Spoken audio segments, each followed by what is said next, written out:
here we are, some of us in the sanctuary, more of us tuning in from other places, trying a new thing.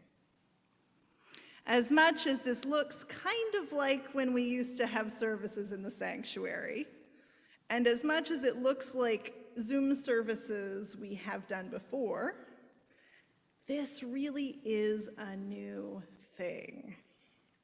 I don't know if any one person knows everything that has gone into setting up the tech and thinking through the human experience of being together in this new way. So let's breathe together in this new moment, all of us in our many places. Start by noticing your breath as it is.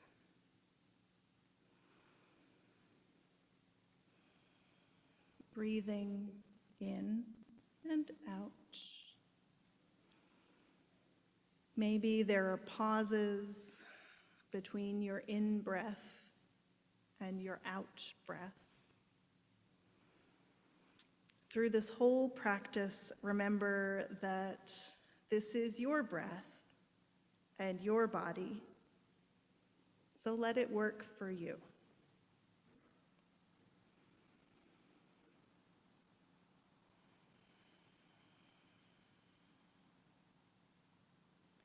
When you're ready, ask your breath if you can slow down. What would it feel like to breathe in through your nose, out through your nose?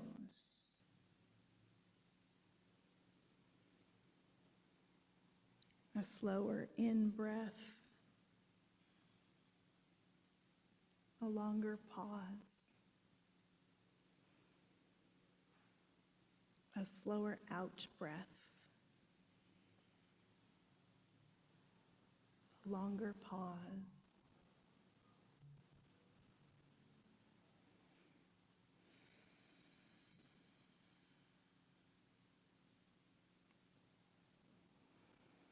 A little more space in your breath, a longer time.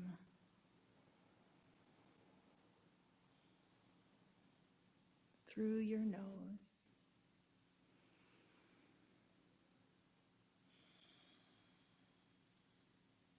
For those of us who have masks on right now, this might be a little more work.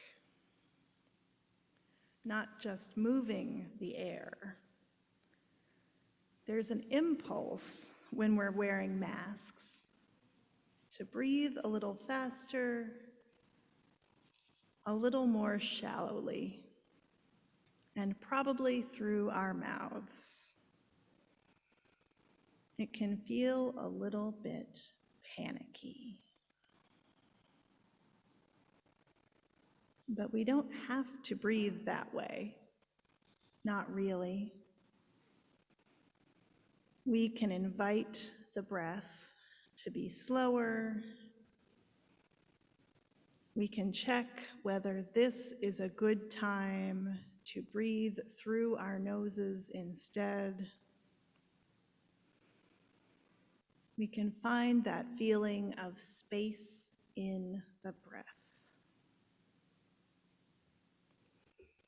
This is a good thing to remember for wearing masks, but it's also helpful for trying new things or making decisions. You can come back to this long, slow, spacious breath whenever it's right for you.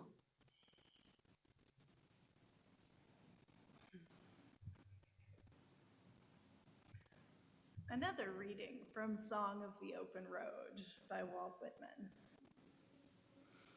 From this hour, I ordain myself loosed of limits and imaginary lines, going where I list, my own master, total and absolute, listening to others, considering well what they say, pausing, searching, receiving, contemplating, gently but with undeniable will, divesting myself of the holds that would hold me. I inhale great drafts of space. The east and the west are mine. The north and the south are mine. I am larger, better than I thought. I did not know I held so much goodness.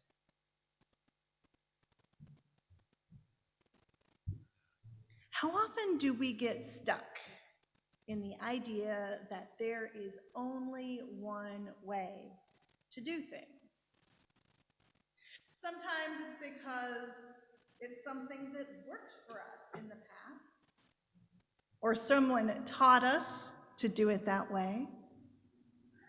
Walt Whitman's Song of the Open Road is about a lot of things, not all of which are relevant to our service today, but this spirit of shaking off preconceived notions, spending time and really examining choices, and finding the way that works for oneself in the moment now is so helpful.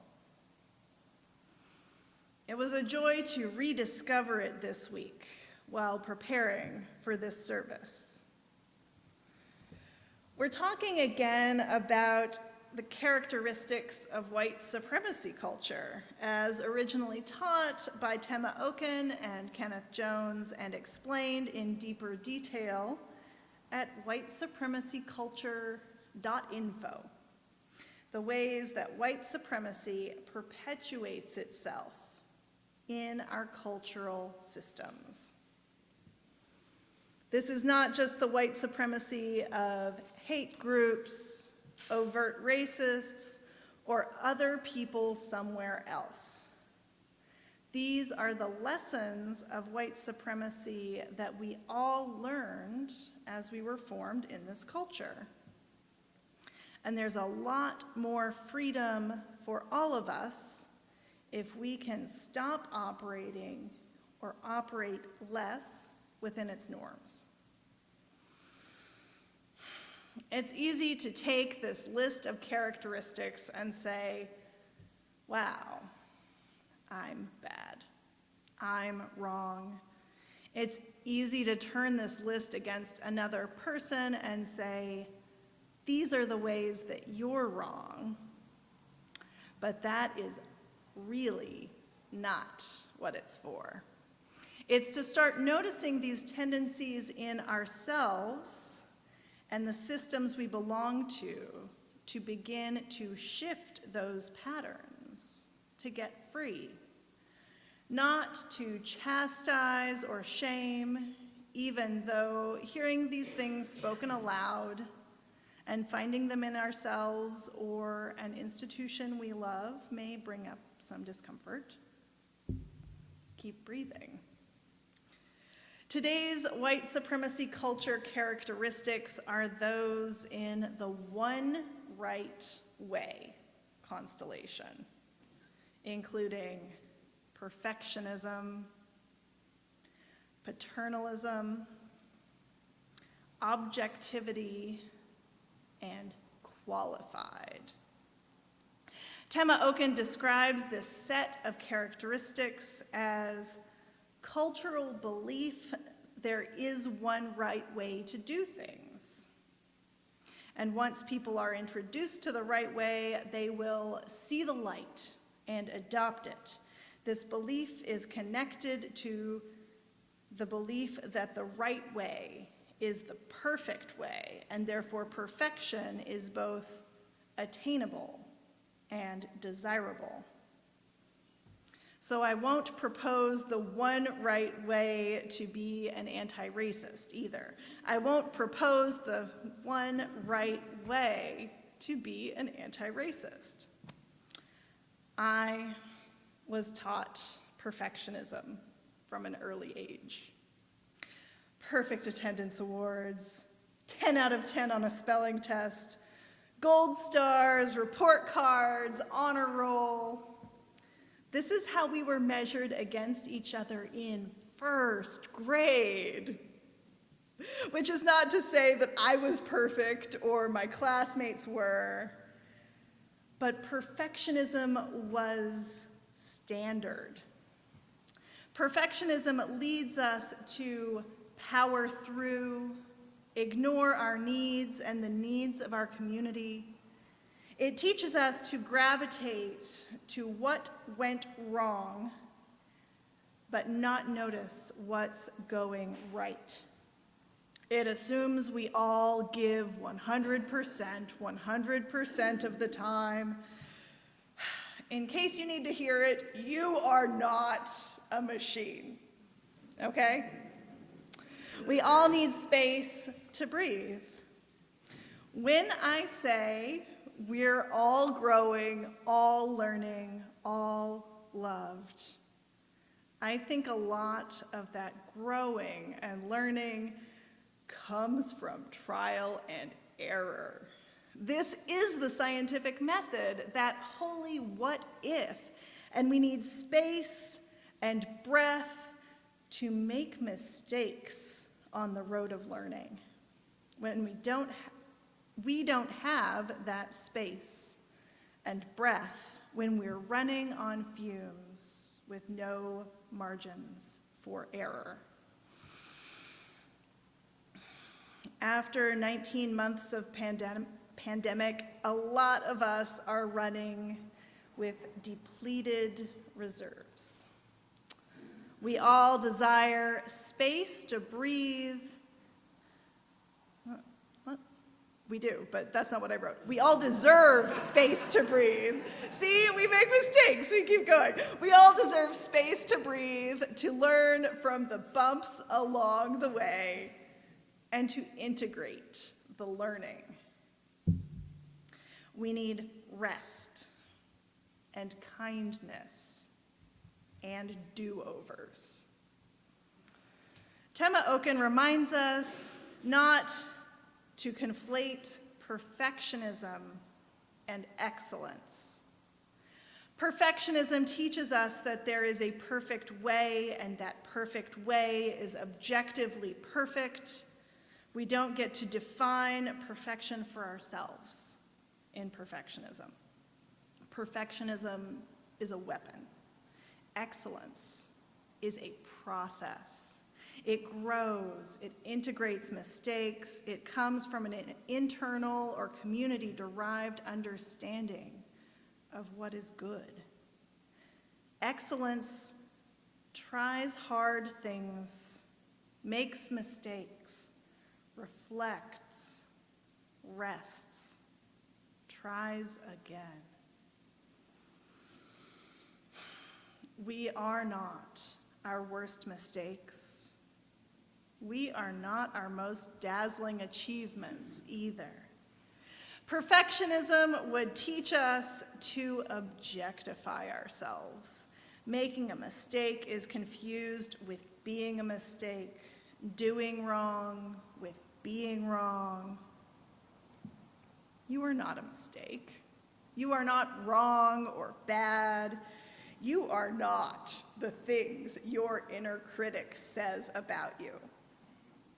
You are loved, just as you are, and resisting perfectionism can help us truly live into the belief that all of us are worthy of love. Perfectionism relates to one right way when there's some non-negotiable standard we're supposed to strive for. And then when someone doesn't have the same standard as me or us, however you want to define us, that makes them wrong. When they, whoever they are, don't become more like us, whichever us we're talking about, it's because there's something wrong with them, and if they wanted to belong, they'd become more like us. We would never change reciprocally. This is the teaching of perfectionism. This is so much the way that various ethnic groups were assimilated into whiteness. By giving up rich ethnic heritages, languages, customs, anything incompatible with wealthy white Anglo-Saxon norms, my ancestors and many of yours traded identity for some level of belonging and security. Paternalism. Paternalism is when those in power get to make the decisions for everyone, assume that they're the best ones to make the decision, don't try to understand the perspectives of those who will be affected by the decisions, and frequently think of those with less power as unqualified to make choices for themselves. Those without power may internalize the standards of those in power and defend and perpetuate those standards in order to belong, gain power, or even survive. The characteristic of qualified is related to paternalism and other one right way ideas. Who gets to decide who is qualified, especially when the qualified one swoops in from outside to fix, save, or improve? The qualified one frequently brings the saved one into a tighter relationship with white supremacy culture, enforcing the norms of white supremacy culture. One right way also relies on the idea of objectivity. There is objectively one right way in this system. Objectivity is generally a lie. I've mentioned this before, but my biggest takeaway from high school physics, when we weren't rolling bowling balls down the hallway, is that we could only measure relative truth.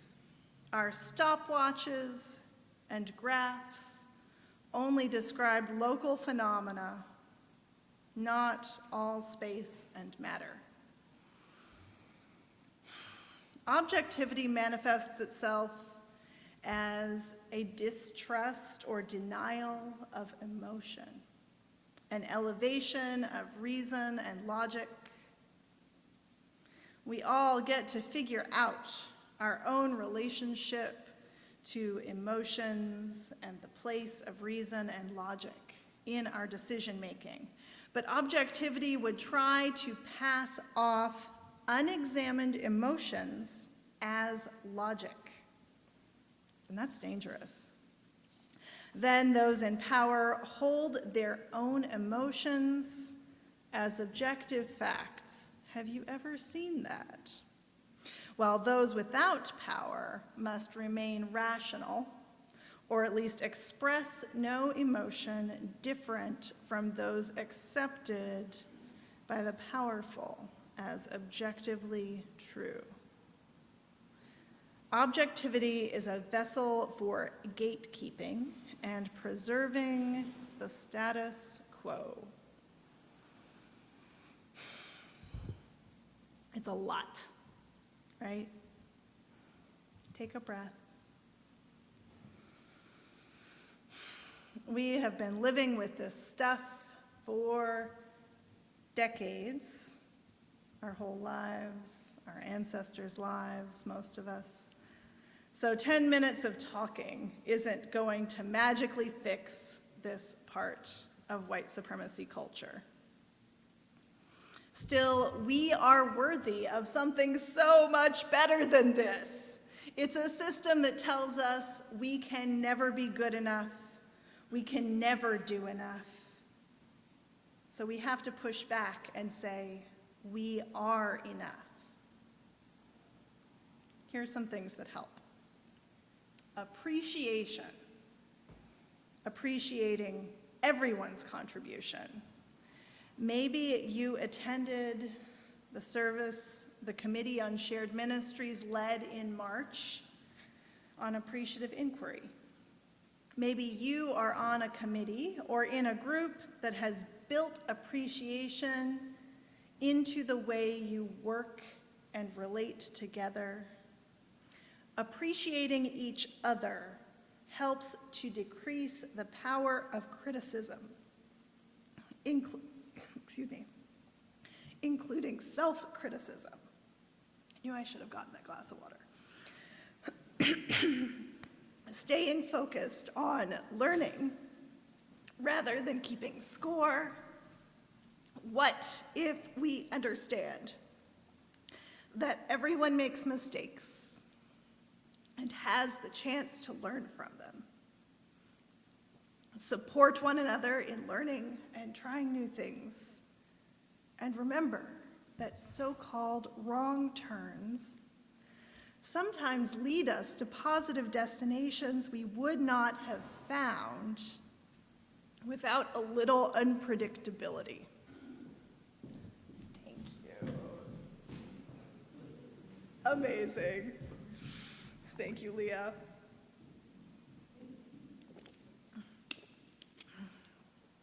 A little unpredictability. Work from the idea that there are many ways to reach the same goal. Work collaboratively to, work collaboratively. More. I think I'm good, Karen. Thank you. I don't know whether that was on camera. Leah brought me water, and then Karen also got water. I feel very supported right now. Okay, work from the idea that there are many ways to reach the same goal. Work collaboratively to find something that emerges between two or more people. Practice watching your own reactions when you have the opportunity to try doing something in a way that is not automatic to you. Do you feel anxious, angry, defensive? What do these emotions have to teach you? When someone else seems to be advocating for one right way, can you name it? Remember that everyone works from their own perspective, including you. Pay attention to your feelings, hear what they're telling you, value them, and don't confuse them with logic. Pay attention when others speak from viewpoints unlike your own. Seek out diverse perspectives. Speak from your own experience. Consider the perspectives of those not present, those who left, those who have been excluded, those who assume they're not welcome. Ask why we hear the stories we hear and which stories are missing. Question your assumptions, especially when you think you know the one way. We are trying to counter this pull of one right way in our congregation. We take risks and learn from our mistakes. You are all part of that process right now. Every week I consult with our tech team, with Leah and Brenda and Rebecca, with others involved in the services or other programming. We try new things every week. Some of them work, and some of them we would not try again, but we learn from our mistakes. We listen for the stories of what happened, what it felt like, what we can learn. And then we ask, what's the next thing we can learn? What's the next experiment? It's exhausting. But finding ways to be together that work for us is so important that we are willing to do it imperfectly. That being said, if you have feedback on what your experience of the service is, whether in person or in Zoom, please email me. I don't always manage to respond, as many of you will know, but I do read them. And I'm grateful to hear and have more perspectives to share with the other folks who are learning with me. We're trying to be a more transparent organization all the time. It's hard when we're not bumping into each other the same way as before, but you'll find a lot of new information on our website, including member resources and our COVID-19 policy. If you need more Zoom meetings in your life, you are welcome to attend a board meeting as an observer. You can get that link from co-presidents Susan Rice and Ann Moore and clerk Louise Grossline. We think and act collectively. This summer, the Reopening Task Force surveyed the congregation and held cottage meetings before drafting our reopening policy. They put a lot of work and care into hearing you and representing your needs and feelings in the policy, which was then approved by your elected Board of Trustees. We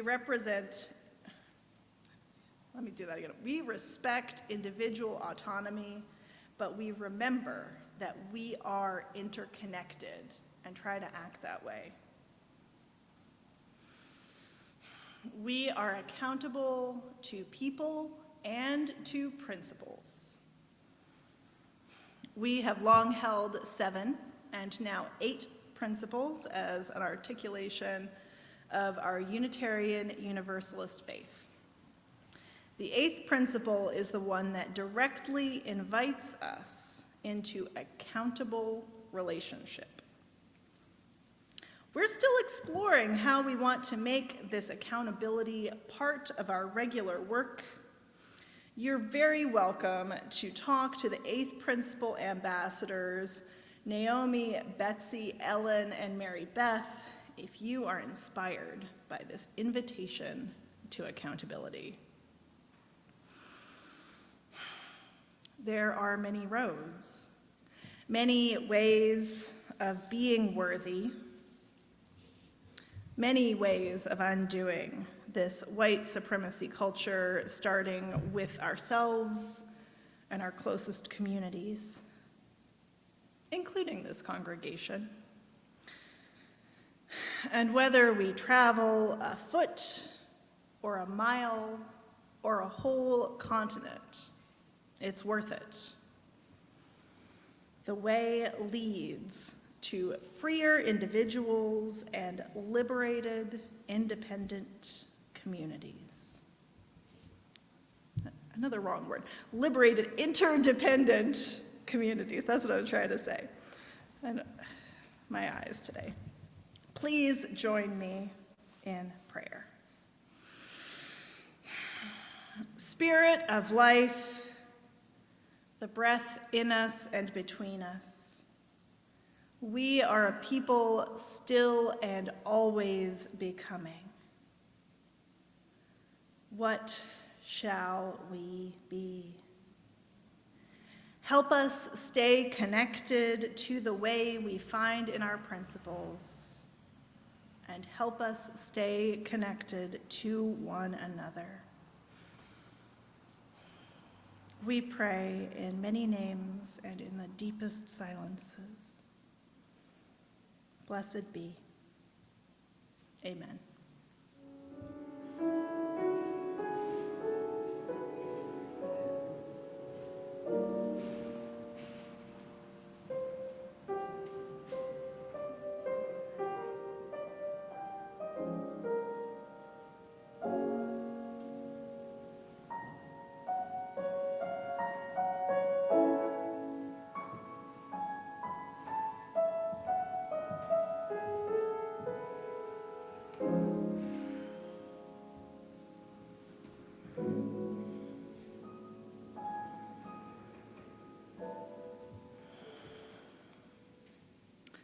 This meditation on goodness was written by the Reverend Sam Trembore.